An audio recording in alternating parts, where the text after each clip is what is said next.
Bueno, ¿están escuchando bien? Sí, se escucha bien, Bueno, Luis. Ujú. ¿o no escuchó nadie o está todo escuchando bien? Eh, yo acá simplemente le doy un esquema como para que ustedes sepan las cuestiones centrales que deberían entender, ¿no es cierto? Por un lado, el gasto público, que para entenderlo mejor, a ver en qué gasta el Estado, se hacen clasificaciones, porque el Estado gasta en miles y miles y decenas de miles de partidas. Entonces se clasifican y hay distintas formas de clasificar. El mismo gasto total puede clasificarse por finalidad o función, una clasificación económica que ordena el mismo gasto, pero con otros criterios, ¿no es cierto? O por jurisdicción. Entonces en el presupuesto figuran las distintas clasificaciones. Uno quiere saber cuál es la finalidad del gasto, si es con el destino de defensa, seguridad, educación, justicia, salud, va al gasto por finalidad y función y ve qué porcentaje del gasto total destina el Estado a eso. Si es clasificación económica, es más que nada para ver si el Estado que gasta económicamente, si gasta en personal, si gasta en bienes y servicios no personales, si gasta en inversiones. Y por jurisdicción es en cada ministerio y secretaría. Entonces es una forma de ver el gasto.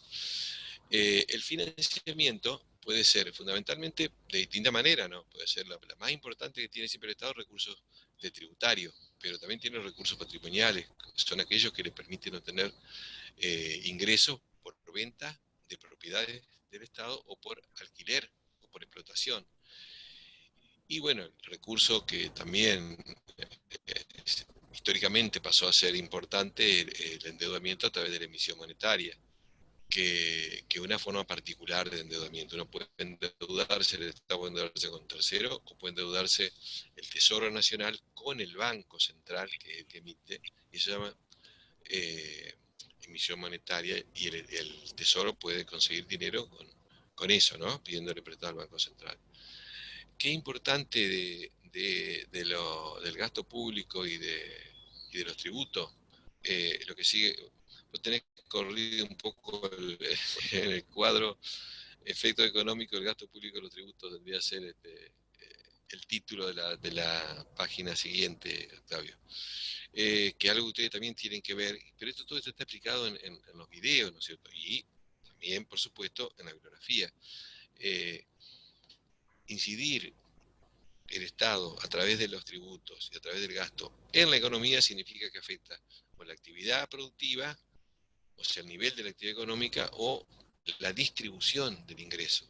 Entonces acá ustedes tienen como un esquema cómo el Estado puede intervenir en la actividad económica incidiendo sobre la demanda global. ¿Qué significa? Que puede hacer que sea mayor la demanda global o que sea menor. Y eso lo puede hacer usando la herramienta del gasto público o usando la herramienta del tributo, de los que cobra. Entonces, por ejemplo, sobre la demanda global puede hacer que haya más demanda global si el Estado aumenta el gasto. Ahora, si el Estado achica el gasto, va a achicar la demanda global. Y si achica la demanda global, bueno, va a haber menos venta y seguramente puede tener un impacto recesivo en la economía. Ustedes no van a escuchar nunca que el Estado quiere generar recesión. Siempre los funcionarios van a decir que buscan que haya reactivación económica. Pero a veces las medidas que se toman no son medidas que tiendan a la reactivación económica. Entonces, ¿cómo puede saber si dice la verdad? Porque normalmente el político lo que busca es legitimarse. Nunca va a decir yo busco que haya menos empleo, que haya menos nivel de... No, así, como todo lo contrario. ¿Cómo sabemos si dice la verdad? Y tenemos que ver qué hace. Y si, por ejemplo, a través del gasto público está achicando el gasto y muchos gastos que impactan sobre la demanda global, que achican la demanda global, y obviamente que va a tener un impacto recesivo. Esas son las llamadas políticas de ajuste. Ajustarse el cinturón, es decir, va a haber menos consumo. ¿Y cómo sabemos en el gasto público? Si el gasto público aumenta, es porque hay, por ejemplo, hay más empleo público, ¿no es cierto? Más salario público, más obras públicas. En ese caso, hay un impacto que aumenta la demanda global. Ahora, si el Estado está disminuyendo la inversión pública con menos obras, si el Estado está pagando menos salario y menos haber a los estatales, ¿no es cierto? Y menos haber a los jubilados, bueno, va a haber menos gasto y menos demanda. Y eso va a hacer que la economía se achique, porque las empresas van a vender menos y por lo tanto van a tener menos personal y van a tener menos inversión. Entonces puede haber recesión. Ahora, ¿por qué el Estado puede querer generar recesión? Porque la recesión es funcional a ciertos intereses. Ya lo vimos nosotros cuando hablamos del tema de la posible recesión. ¿Qué pasa en recesión? En recesión, el mercado no alcanza para todo. Y normalmente, cuando el mercado se achica, hay muchas empresas que quedan en el camino porque no pueden sobrevivir. ¿Y cuáles son? Y son las más chicas, las más débiles. Entonces, cuando hay recesión, normalmente se da una vuelta en el proceso de concentración de la economía y del mercado. Y eso favorece a las grandes empresas, que son las que tienen más poder de incidir en las políticas económicas para eso, ¿no? Pero además, cuando hay recesión hay desempleo. Y cuando hay desempleo, nosotros sabemos que disminuye la posibilidad de defender los salarios reales, las condiciones laborales, porque es como un peligro de perder empleo y no conseguir. Entonces, se dice que cuando hay desempleo hay una especie de disciplinamiento laboral. Y bueno, eso también contribuye a fortalecer este sistema, ¿no es cierto?, que es injusto y explotador. Entonces, y también, adicionalmente, cuando hay recesión en nuestra economía, y eso ya lo vamos a ver en el sector externo, disminuye el consumo interno y quedan más saldos exportables y se importa menos. Entonces quedan más divisas. Y bueno, los grandes, las grandes corporaciones, que son los principales actores, ¿no es cierto?, de la economía, son fundamentalmente extranjeras. Y si bien ganan en pesos, su intención y su objetivo es llevarse la plata afuera. Para llevársela tienen que llevársela en dólares. Y la economía, una forma rápida de generar dólares es a través de la recesión, porque disminuye la demanda, se achican las importaciones y aumentan las exportaciones. Eso lo vamos a ver en la unidad, en el punto 2, ¿no es cierto? Pero para que ustedes sepan que el gasto público puede incidir a favor de la actividad económica con mayor demanda o para achicar la actividad económica. ¿Y cómo incide sobre la actividad económica, sobre la demanda global, los tributos? Y nosotros hemos visto recién en el esquema. Si aumentan los impuestos, quiere decir que el Estado le está sacando recursos a la empresa o a los individuos, a los particulares, y por lo tanto van a tener menos para gastar. Entonces, si aumentan los tributos, va a haber como un ajuste, o sea, va a haber menos demanda y va a ser recesivo. Al revés pasa si el Estado disminuye los impuestos y deja más capacidad de gasto. Eso es cómo inciden los tributos y los gastos sobre la demanda global. Pero también puede Luis, incidir. Sí, sí, escucho. no, le Sí. iba a hacer una consulta porque en el segundo video se hablaba algo de que cuando el Estado le pide al Banco Central no genera un impacto recesivo y no me quedó claro por qué. No genera situación. A ver, Claro, el, cuando estaban hablando de los a ver, impuestos, el ujú, Estado tiene que pagar, supongamos, sueldo, ¿sí? sí, Cobra impuestos, llega a fin de mes y no le alcanza para pagar los sueldos, ¿sí? bien, Eh, si el Estado pide prestado dinero al Banco Central, o sea, pide adelanto transitorio, ¿sí? El Banco Central emite dinero. Entonces, el Estado, cuando paga los sueldos, eso tiene un impacto expansivo. bien, ¿Por qué? Porque hay más dinero y hay más demanda. Pero ya lo vamos a ver bien. cuando analicemos en el punto 3, que vamos a analizar el tema de la política monetaria. Ah, bueno, Pero igual está vinculado y está bien la pregunta, ¿no es cierto? El Estado puede bueno, financiarse con... Si el Estado se financia con tributo, está sacando dinero para financiarse, aunque bien, después lo vuelca a través del gasto, ¿no es cierto? Pero claro, vamos a suponer, ¿qué pasa si el Estado cobra 100 y gasta 100? Y bueno, no tiene impacto en definitiva, porque gasta 100, pero sacó 100 antes, no altera, no altera la demanda global, ¿se entiende o no? sí, sí, El Estado, ¿cómo incide sobre la demanda global? Cuando cobra impuestos, saca dinero de circulación. Cuando gasta esa plata, la vuelca. Pero si es tanto igual lo que saca como tributo de lo que gasta, entonces se dice que hay un presupuesto equilibrado, ¿no es cierto? En ese caso, no altera la demanda global. El tema es que si el Estado, por ejemplo, saca 100 y gasta 50, en ese caso sacó mucho más. Eso puede ser recesivo. O el Estado va a tener déficit cuando ¿qué? Cuando gasta más que lo que recauda. O sea que el Estado, por ejemplo, recauda 100 y gasta 150. ¿Sí? En ese caso tiene déficit. Es más el impacto global, ¿no es cierto? Ahora, ¿cómo hace para gastar más? Si el tributo llegó a 100, puede ser que emita, ¿sí? Entonces en ese caso tiene La un efecto reactivador, la ¿sí? emisión generaba inflación. Era así. ¿Eso quién dice? Yo, acá, Francisco. ¿Quién? Acá, Francisco, ¿me ves? Ah, yo pensé que se nos había infiltrado como este payaso que tiene melena, parece peluquín. No me sale el nombre ahora. Vos capaz que Octavio te acordás. Milei, Milei, Milei. Milei, Milei. Ah, ¿Cómo te acordás, Octavio, vos eso, eh? Lo tenés presente. Se te Y caen las bueno, lágrimas cuando hay hablas que del hombre. saber, hay que saber. No, no, hay como un mito, ¿no es cierto?, que dice que cuando el Estado emite genera inflación, que es insostenible, pero que, viste, como normalmente muchas cosas que se dicen, si se dicen mucho, quedan como aceptados, ¿no es cierto?, como verdades, y muchos que repiten sin saber de qué se trata, pero repiten como el oro, como muchas cosas en los medios pasa, ¿no es cierto? Entonces se toma ya como una verdad, ¿cierto? Si el Estado emite hay inflación. No, sí, no, pero estaba preguntando. O sea, preguntaba para no, confirmar. pero, No, no pero yo, que lo dije como una no, afirmación. pero a ver, me pareció muy bien tu intervención, si habíamos acordado que iba a decir eso para darme pie a mí para hablar del tema.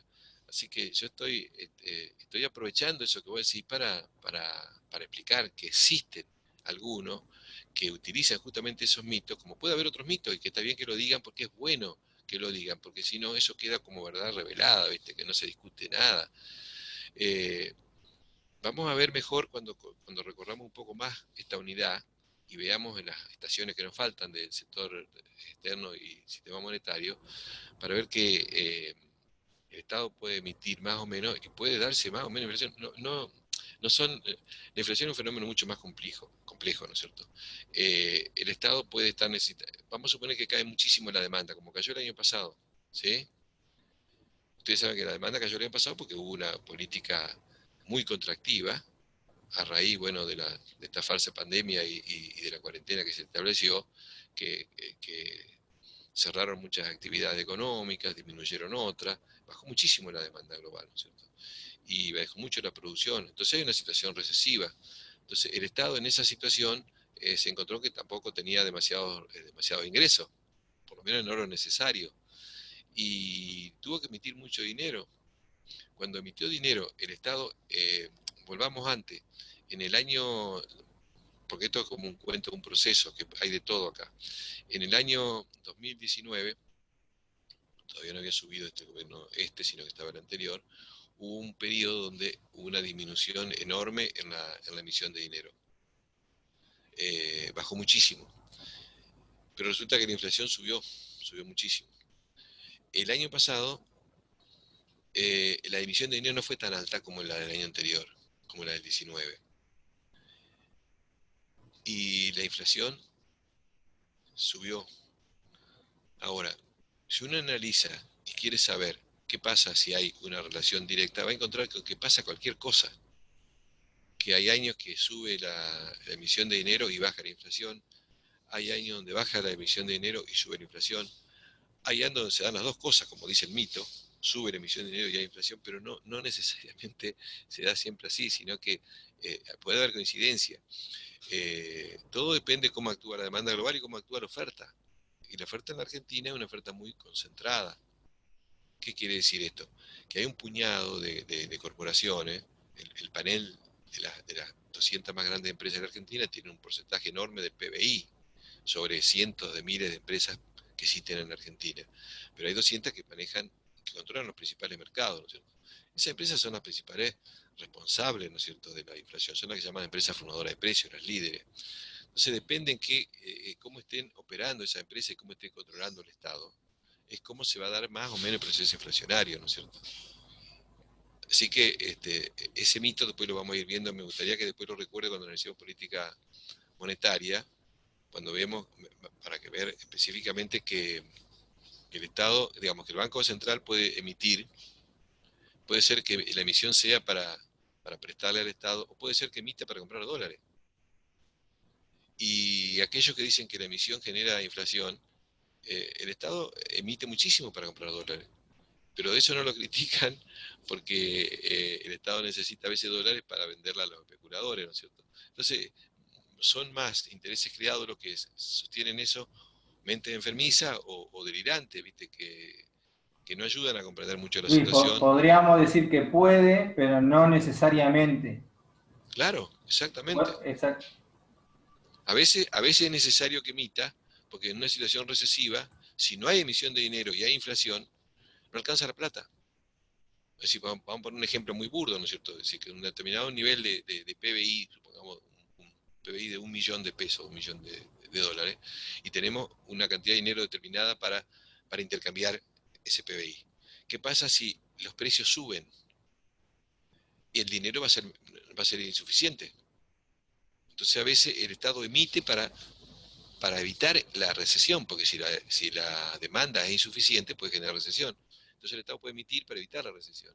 Entonces uno puede ver a fin de año que hubo inflación y hubo emisión, pero es, lo que pasó es que la inflación fue previa a la emisión y la emisión fue acompañar la inflación para evitar recesión. O sea, no es tan simple como lo dice ese mito que pretende que siempre en cualquier circunstancia se da, y como dice acá mi productor ejecutivo, no necesariamente ni siempre. La inflación responde esencialmente a la estructura monopólica, que ya la vamos a ver, ya estuvimos hablando de estructura monopólica, ustedes tienen muchos ejemplos, muchos artículos de cómo está controlado monopólicamente los mercados, y va a estar asociado a otro elemento que vamos a ver en el sector externo, que es la devaluación del peso.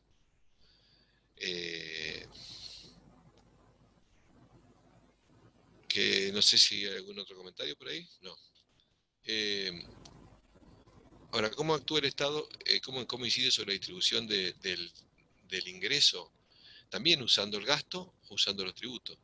Pero acá no es que gaste más o menos, o que cobre más o menos impuestos, sino que en qué gasta más, en qué gasta menos, y a quién le cobra impuestos y a quién no les cobra. O sea, el mercado distribuye ingresos. Primariamente el mercado distribuye ingresos a través de qué? De los precios. ¿Y cómo es la distribución de ingresos que hace el mercado en los precios? Y depende, si es un mercado concentrado, el que maneja los mercados se queda con el pedazo más grande de la torta. Así es la cosa. Quiere decir que el mercado naturalmente, ¿qué genera? Una distribución desigual del ingreso. La lógica de los mercados hace que nosotros vivamos en sociedades que son cada vez más desiguales. Unos pocos tienen mucho y la mayoría tiene muy poco. Pero ¿qué es la lógica del mercado? El que controla el mercado pone los precios. El que pone los precios le pone su beneficio y se queda con el precio de la torta. Y cada vez más poderoso para seguir. Bueno, así distribuye. Ahora, el Estado puede redistribuir ese ingreso a través de la política fiscal, es decir, a través de cobrar impuestos a los que más tienen o no, y gastar para beneficiar a los que menos tienen. O puede ser al revés también. Puede cobrar impuestos a los que menos tienen y puede gastar para beneficiar a los que más tienen. Bueno, el Estado, ¿qué siempre va a decir? Y que su política busca que contribuyan los que más tienen y que va a gastar para beneficiar a los que menos tienen. Ahora, ¿cómo sabemos que es verdad eso? Y tenemos que ver esto, tenemos que ver qué hacen con el gasto público y qué hacen con los ingresos. ¿Y qué hace con el gasto? Y bueno, el Estado tiene rubros de gasto que son muy, muy importantes, que son pagar la deuda, pagar una deuda fraudulenta, ilícita, que no la debimos nunca y la pagamos más de 10 veces, que beneficia a un puñado de usureros. Puede pagar subsidios a las grandes corporaciones, a las petroleras, a los servicios, a la energética, y ahí está siendo todavía más desigual la distribución del ingreso, porque gasta más en los que más tienen, no en los que menos tienen. Y el Estado puede cobrar impuestos a los que más ganan o a los que menos ganan. Bueno, los que más ganan en la Argentina, que son las grandes corporaciones, capital financiero que opera con grandes, enormes beneficios, son los que menos pagan impuestos, o no pagan directamente. Y como el Estado tiene que mantenerse, le cobra impuestos a los giles, a los que menos tienen, a los que tienen, digamos, sectores medios y de bajos ingresos. Entonces también el Estado agudiza las desigualdades a través de su política fiscal. Bueno, eso está en lo que ustedes van a ver, lo que se llama la política fiscal, que está en la última parte, la última página, si vos tenés acá o la siguiente, mejor dicho, más adelante, o más abajo, mejor dicho. Ahí se fue lejos, che. apareció más a lo último, ¿no es cierto? Bueno, ahí está política fiscal. Ahí se te pasó un poco la política. Política fiscal. Uso de las herramientas. ¿Qué es política fiscal? Que es, digamos, eso es un concepto que tienen que recontramanejarlo. Es el manejo que hace el Estado del gasto público de los tributos para alcanzar determinados objetivos. Ese objetivo, como normalmente se dice, puede ser reactivar la economía, o puede frenar la actividad económica, puede disminuir las desigualdades sociales o puede aumentarlas. Nunca va a decir que busca frenar la actividad económica y aumentar las desigualdades sociales. Pero ¿cómo sabemos nosotros cuál es el objetivo? Y bueno, nos fijamos en lo que hacen. ¿Qué hacen con el gasto y qué hacen con los tributos? Y eso es lo que ustedes tienen en la bibliografía, en los videos, y un poco lo que debería manejar, ¿no es cierto? Si el Estado quiere mejorar la distribución del ingreso, tiene que gastar más que nada en gastos sociales, ¿sí? Y tiene que cobrarlo lo que más tienen. Bueno, acá en Argentina los gobiernos hacen al revés. Aumentan las transferencias a los acreedores por el pago de la deuda, aumenta los subsidios a los grandes grupos económicos y no le cobra impuestos, no le cobra muy pocos impuestos. El grueso de los impuestos son impuestos regresivos, impuestos que pagamos todos sin saberlo, porque cuando consumimos estamos pagando impuestos, impuestos IVA, impuestos internos, ingresos brutos, no sabemos, pagamos el precio, o sea que puede ser alguien que está desocupado, que de casualidad tiene un mango, consiguió, no sé, alguien le preste, va a pagar y paga impuestos, la mitad de lo que 40% de lo que paga es el impuesto, sin saberlo, ¿no? Y las grandes corporaciones, capital financiero, la usura internacional, cobra acá, no gasta nada y se lo lleva afuera, o sea que el impuesto al consumo no lo paga. Y el impuesto a las ganancias están muchas veces exentos o directamente se las arreglan para eludirlo, para evadir.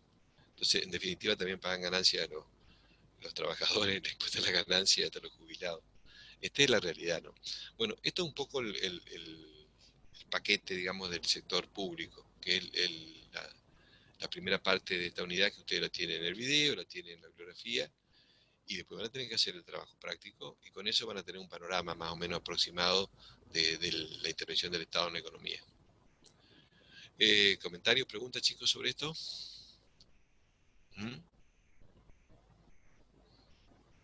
Che, profe, y Sí. supongamos, ¿no? Teniendo en cuenta que el Estado le deja de cobrar impuestos a las pequeñas transferencias o baja el IVA o cuestiones por el estilo, ¿no? Para mejorar la cuestión del consumo de los impuestos a la clase media baja. Y de esta forma generar una mejor distribución. Y produce lo que se dice como nuevos impuestos para, por ejemplo, el impuesto a la ganancia, que en teoría es un impuesto relacionado para la clase media alta, o los impuestos de arrendamiento y demás cosas. Bueno, el impuesto a la ganancia en general está abarcando clase media y hasta media baja, ¿no es cierto? Porque estaban pagando impuestos a aquellos que están apenas superando el ingreso de la pobreza. Claro.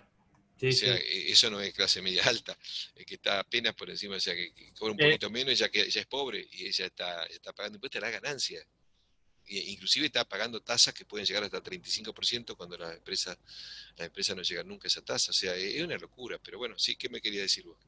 No, le quería consultar de qué forma se podría eh, abarcar este tema o afrontarlo, de decir qué es lo que podría hacer el gobierno. Porque claramente, o sea, si también lo que se me ocurre es que si agarra el gobierno y le empieza a cobrar muchos impuestos a las empresas van a decir directamente, bueno, ya está, nos vamos acá, no trabajamos acá. Entonces, como que hay un punto en el medio que no logro yo hacer un mapeo mental de qué forma se podría afrontar o enfrentar esta situación sin que produzca o una tasa de desempleo porque las empresas se van o de que llegando al punto de que se normalicen las cosas y se pueda eh, bajar la pobreza, por así decirlo. Ni él ni todo el gabinete seguramente tiene la respuesta para eso. A ver, chicos, primero que esto no se resuelve, la situación que vivimos nosotros no se resuelve con una sola medida, que esto no es solamente una medida impositiva, sino que nosotros tenemos una determinada estructura económica, social, tenemos un determinado sistema, un orden social y un modelo económico que, que genera esto y que está avalado por la política, que tiene actores económicos concretos, está avalado por la política, ¿no es cierto? O sea, está un paquete y que está tratado de ser legitimado por los grandes medios y por la cultura. Entonces, una sola medida obviamente que no va a cambiar. Puede ser positiva, pero no alcanza. Obviamente, si vos querés saber o si vos querés hablar de soluciones, las soluciones son mucho más, deberían ser mucho más integrales, ¿no es cierto? No hay.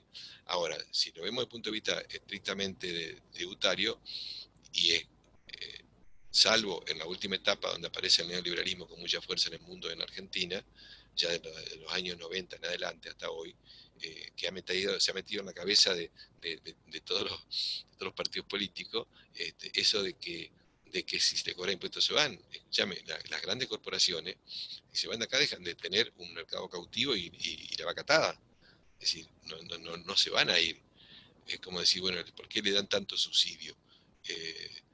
Están haciendo inversiones. Si las inversiones que hicieron muchas empresas, por ejemplo, en el caso de la obra pública, los caminos, no hicieron casi inversiones. Lo hacía el Estado y el Estado le daba para que cobren los peajes.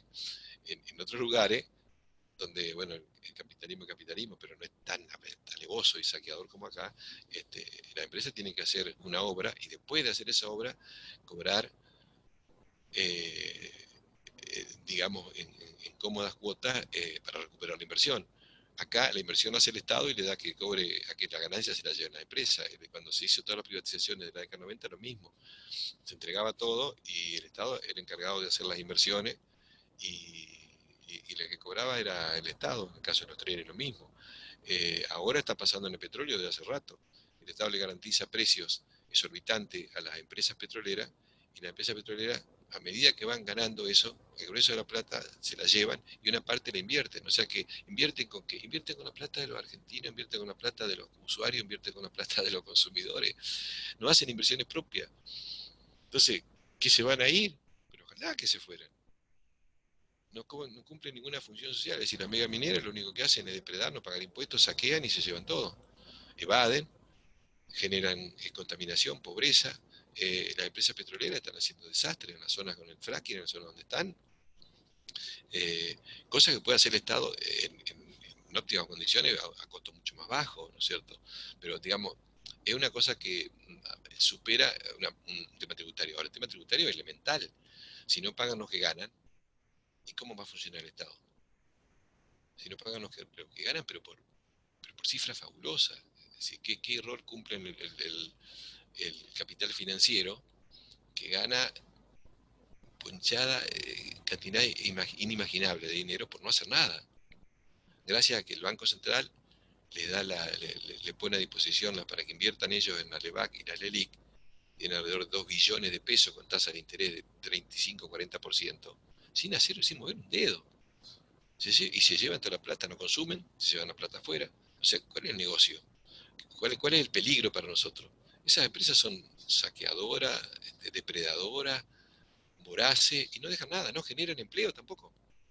No generan empleo, porque el empleo lo genera la pequeña y mediana empresa. El grueso del empleo en Argentina lo generan las pequeñas empresas, son las que están más, las que sobrecargan sobre su espalda el grueso de la carga tributaria. Entonces, hay también un mito, y está bueno esto que se haya dicho, que el otro mito es, ¿no es cierto?, que si le cobramos impuestos se van. ¿Cómo se van a ir si nos están saqueando? Si tienen todos los beneficios y no tienen ningún costo. En ningún lugar del mundo hacen lo que hacen acá. No se van a ir. Además, si se van, ¿cuál es a ver, ¿qué pasa si un hipermercado tiene que pagar los impuestos como paga un almacenero? ¿Y se va a qué? Y una actividad comercial. Otro va a ser el comercio. No es que sea una actividad genera una tecnología de primera que es irreemplazable en todo el mundo. Si se va a McDonald's, ¿qué pasa? Nadie puede hacer sándwich acá para vender o para comprar. Es decir, va a generar mucho más empleo. Cada hiper cuando se radica en un lugar destruye una cantidad enorme de pequeñas actividades de distinto tipo y de empleo, ni hablar. y contribuye positivamente mucho menos, pero muchísimo menos, no pagan casi impuestos. Entonces, ¿cuál es el peligro? Cuando son ellos los que compran, al productor le pagan 2 mangos, que es productor argentino, pequeño productor, y al consumidor le cobran un ojo en la cara. Es decir, algo que podemos hacer nosotros. Es un tema más complejo esta que la pregunta, ¿no es cierto? Pero para empezar, justicia tributaria equivale a que equidad tributaria significa que paga más el que más tiene, el que más puede. Debería ser eso. Y bueno, y el sistema tributario argentino es al revés. No es solo Argentina, hay otros países también, pero Argentina es particularmente regresivo.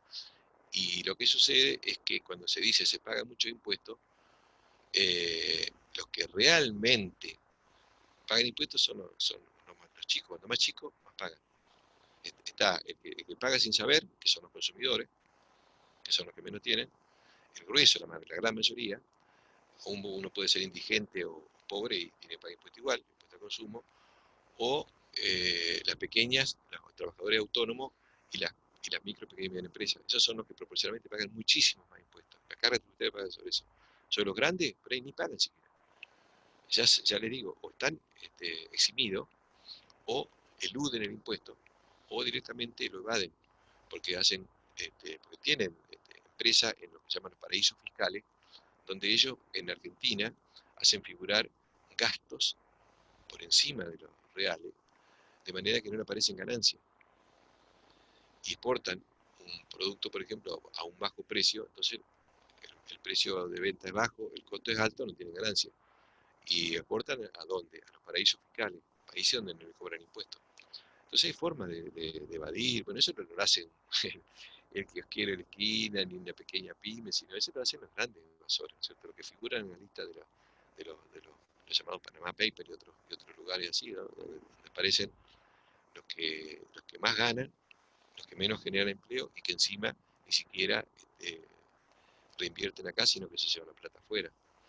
De a poquito vamos a ir viendo lo que es la realidad y lo que es la teoría, y después lo que son los mitos, que está muy bueno que ustedes lo vayan señalando, como dijeron el tema de la emisión, como dijeron el tema ahora de que si le cobran Profe, impuestos. Sí, sí, escucho. Romina le habla. Sí, Romy, escucho. ¿Y cuál sería el argumento del Estado para no cobrar impuestos o como usted dice, a las grandes empresas? ¿Cuál sería el argumento ante la sociedad? En parte, uno lo que dijo tu compañero, ¿no es cierto? Son importantes y generan empleo, no generan nada de empleo, son las que proporcionalmente menos generan, ¿no es cierto? Otro argumento, bueno, lo que pasa es que realmente no trasciende que no pagan casi impuestos. O le dan subsidios, por ejemplo, y que aparecen, bueno, como que son necesarios para que hagan esa actividad. Pero en realidad se hace una ley ahí, hace poco las grandes fortunas se ponen los grandes empresarios. Sí, sí, sí, ni siquiera era un impuesto, ese que se planteó del cobro de las grandes fortunas, ni siquiera era un impuesto, es una contribución por única vez. El impuesto a las grandes fortunas debe ser algo, un aporte nada más. Tenía que ser un impuesto normal en otras épocas, en otros países. eh, las empresas pagaban impuestos altísimos a la ganancia y a la riqueza. ¿No? De manera de que no se genere lo que se genera hoy, que son unas concentraciones fenomenales. 50 personas, las más ricas del mundo, tienen más riqueza que la mitad de la población mundial. O sea, es una locura demencial, no puede ser. ¿Cómo hacen para juntar? Bueno, el Estado actúa no en beneficio del conjunto, como debería ser, sino de beneficio de unos pocos. Y trata a veces de legitimar con estos mitos, ¿no es cierto? Bueno, pero que si no se van a ir, que si no, que son importantes, generan empleo. Y no generan nada de empleo, generan muy poco y nada. El empleo mayor está en las pequeñas, en los pequeños emprendimientos, ¿no es cierto? Pero bueno, es todo un paquete que tiene que ver con lo económico. Si ustedes releen eso que es que todo se puede caer si llegan a querer cambiar algo. ¿Qué se va a caer? El orden social, cuando corrió peligro de que pueda caer este orden tan injusto como fue en 2001, con que se vayan todos, hicieron todo lo posible para que no se caiga, porque se cae el orden de los grandes, pero, porque se puede construir otro orden. El tema es que, bueno, no es tirarse al vacío tampoco, sino que hay que construir otra cosa, ¿no es cierto? Ahora, esto no nos está construyendo nada. porque nosotros estamos en un proceso que seguimos cayendo en términos sociales, ¿no es cierto? En términos sociales seguimos cayendo porque cada vez tenemos más pobreza. Hace 4 o 5 años había un 25, un 28, un 30, un 32, un 35, un 40, un 42, un 45, ahora ya estamos en un 50% de pobreza. Entonces, el que no cae, bueno, cree que todavía está salvado, pero es una ilusión, porque esto sigue, este orden social lo que hace es ir desintegrando la sociedad. Y justamente el Estado, en lugar de tratar de cambiar, de mejorar y modificar el rumbo, lo que está haciendo es convalidando con estas políticas de gasto público y política tributaria regresiva. Entonces, hay muchas formas, no se soluciona con un solo tributo, ni mucho menos, pero como alguien mencionó ahí recién en un comentario, los factores de poder, ni siquiera un aporte están dispuestos a realizar, ¿no es cierto? Un aporte mínimo que ni siquiera roza su nivel de vida. Acá estamos hablando de... ¿Hacemos el último corte? Bueno, ya estamos ¿Sí? cerrando, chicos, así que bueno, y también volvemos.